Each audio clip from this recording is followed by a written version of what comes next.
Howdy, Possum Patty here, and I'm nature journaling. It is May 23rd. It's in the evening after supper. It's been raining all day. I'm going to go check the rain gauge. I walked over to the rain garden to check on the Jack-in-the-Pulpits that I found up the lane, and I transplanted them. And so far, they look okay. Maybe they'll survive over here. Well, I'm never quite sure what my nature journal page is going to look like, or what's going to show up on my nature journal page. But for what it is, here's today's page. And I wound up titling this page, "The Importance of Making Connections." Of course, we had rain all day, so I went out later in the day and checked the rain gauge. And the rain gauge says just about a half an inch of rain today. And we really needed the rain because it's been dry all week.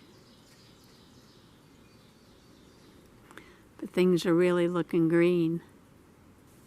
And while I was on the deck checking the rain gauge, I also checked on my zinnias to see how they were growing. And we have a zinnia update. I was wondering what would grow after the seed leaves, and it is 2 more leaves. Now this one has the seed leaves, 2 regular leaves, and something coming up in the middle there. So we'll see what that's going to be. There's about 60 of them, and pretty soon they're going to be going out into the garden.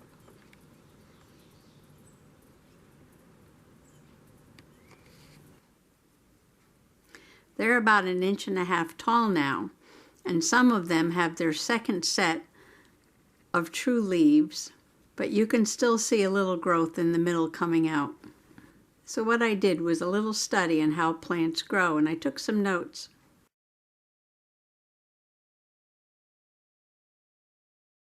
A zinnia is a dicot, so the first 2 leaves that pop out are called cotyledons, and they are the embryonic leaves, or seed leaves. They're made in the seed, and they nourish the plants until the true leaves grow. So then I saw the first true leaves, and these are formed from cells called leaf primordia. But as these stretched out and grew, I could still see a little growth bud in the center. And this is the shoot, apical meristem. It is the source of cells for the stem's growth. And it's also where the leaf primordia develop. And the typical diagram that you can find in a botany book or online looks like this. It shows the apical meristem, the new leaf primordia, older leaf primordia, shows where the buds are developing, and shows the old stem. I wasn't sure why I was so attracted to this diagram of the apical meristem, but I really loved it and just had to draw it in my journal. And then it dawned on me what the connection was. In my bedroom, I have an old quilt square. It's been framed and hanging on the wall, so it's hard to take a picture of it because it's behind glass. But this square is from an infant blanket. It was made for me by my great-grandmother Lucy Frances Bybee, who was born on August 29th, 1869. It's a little hard to see because of all the reflections, but it's a little kitty cat with 2 ears and his paws up. Now this is the quilt that covered me when I was an infant. Now I see a connection here. Do you?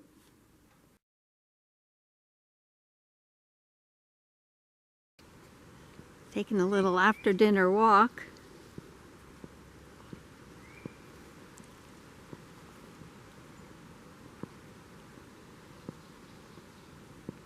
Look how tall the ferns are getting.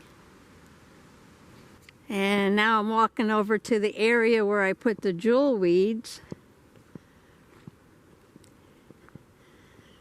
And it looks like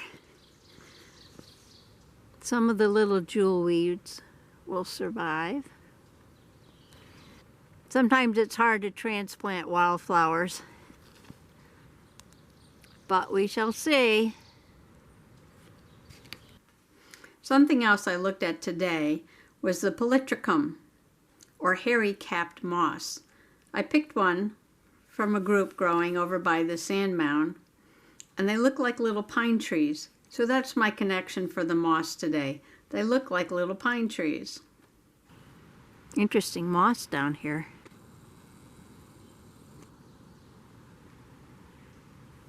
And under the zooming microscope, you can see that the little capsule here has a hairy cap on it. Looking at my Outstanding Mosses and Liverworts of Pennsylvania Nearby States by Susan Munch, you can see that that little cap is called a calyptra. And it'll fall off, and when it falls off, you'll see the operculum of the capsule.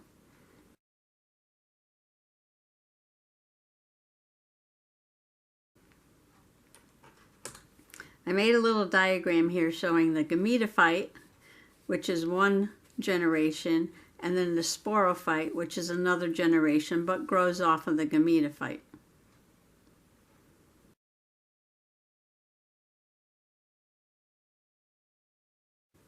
I made one more picture in the corner of the page. When I was out by the little Polytrichum, or hairy-capped moss, I noticed some orange spots growing on a cinquefoil.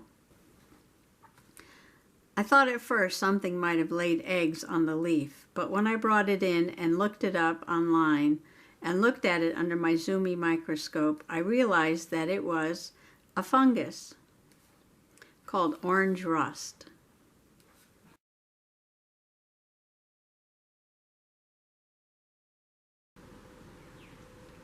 I found this cinquefoil yesterday. I thought these were eggs on the leaves, but I believe now it's an orange rust.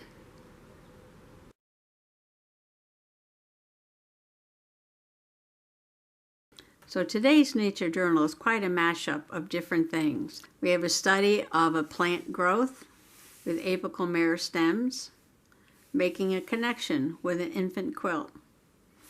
We have my weather report. We have a study of the hairy-capped moss Polytrichum, and a little tiny study of a fungus called orange rust. And the weatherman said the sky would clear as the sun goes down, and there goes the sun. And looking up this way, there's the blue sky. Thanks for being with me today. Bye-bye.